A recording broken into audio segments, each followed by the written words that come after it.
This administration's trying to kill us, and I'm not being hyperbolic. Trump and grown-up Cabbage Patch Baby EPA head Scott Pruitt are setting America on a course to becoming a toxic wasteland so fast that now when you listen to a conch shell, you don't hear the ocean, you just hear, "Help me."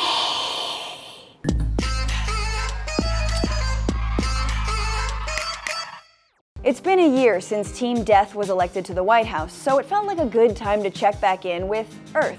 That place we're almost done using up before it's time to move on to the beautiful land of Mars.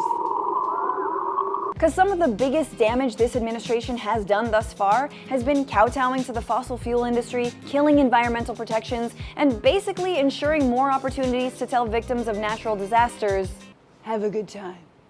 The US recently became the only country in the world to back out of the Paris Climate Agreement aimed at limiting global temperatures to well below 2 degrees Celsius, proving that Trump's method of draining the swamp is just to heat it up until it evaporates.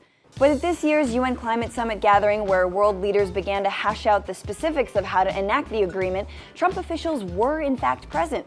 The only thing was that their contribution to the summit was holding the only panel to push more oil, gas, and nuclear energy. The panel was the only official appearance by the U.S. delegation during this year's UN Climate Summit and included speakers from coal company Peabody Energy, a nuclear engineering firm, and a gas exporter. Oh my God, we are such an international embarrassment. Pushing fossil fuels at a summit about climate change is like pushing meth at a Narcotics Anonymous meeting. Hi, my name is Francesca Fiorentini, and I am a drug dealer who's relapsed.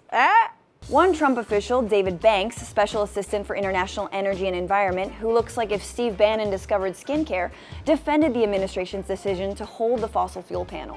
One of the key objectives of the president and this administration is to make sure that all energy sources and forms have as much of a level playing field as possible.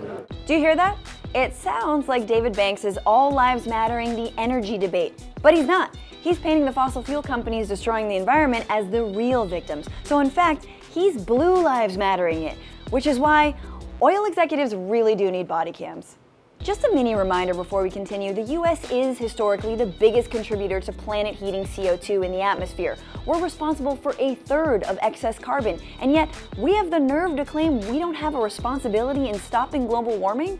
Americans are like Earth's shitty roommates. We eat all the food in the fridge, turn up the thermostat but don't chip in for the heating bill, and never clean up after ourselves. Then when a rat infestation threatens the entire place, we blame the Chinese exchange student. And then we have the nerve to call ourselves exceptional. The thing is, the US can't formally pull out of the Paris Agreement until 2020, which means Trump officials just have to keep showing up to conferences and pretending to listen.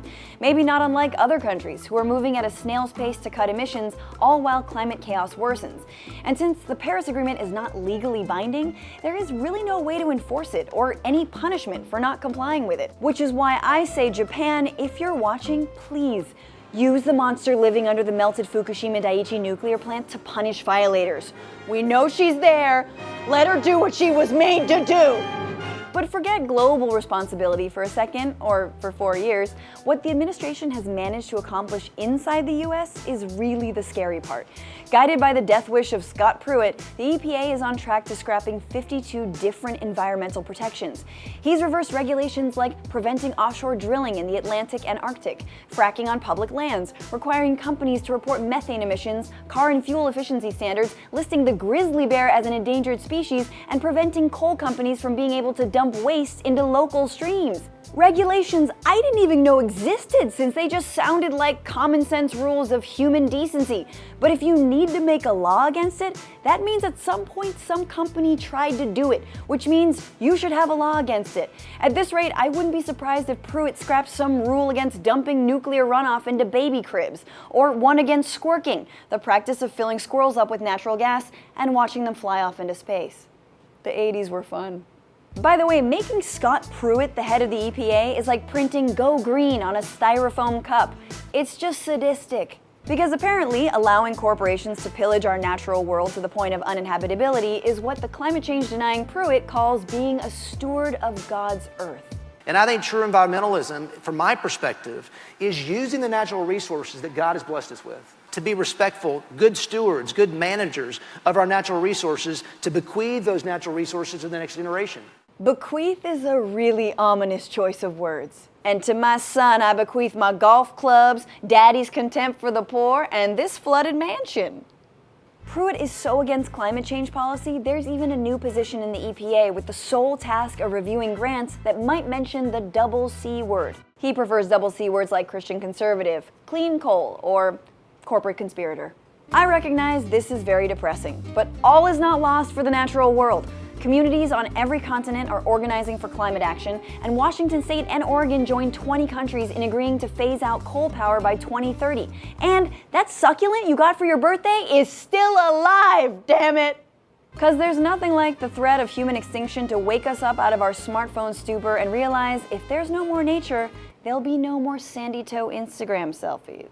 And if we do manage to save Mother Nature, maybe one day she'll forgive us. Won't you? Unleash the Fukushima Daiichi monster. So let me ask you all out there, how is climate change affecting your neighborhood and your community, and also what are you doing to combat it? Please subscribe and follow us on Facebook Watch, and thanks so much for watching. We'll see you Friday.